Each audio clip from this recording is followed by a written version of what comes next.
সমস্ত স্তরের রেগা কর্মচারীদের একসাথে ধাপে ধাপে নিয়মিতকরণ হোক।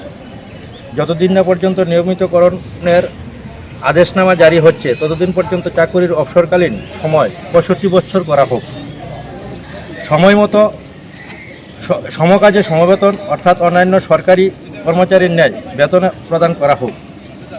বছরে কমপক্ষে 2 বার অন্যান্য সরকারি কর্মচারীর ন্যায় বেতন ভাতা বৃদ্ধি করা হোক। মৃত রেগা কর্মচারীদের পরিবারে মৃত ব্যক্তির পরিবর্তে যোগ্য ব্যক্তিকে চাকুরি দেওয়া হোক।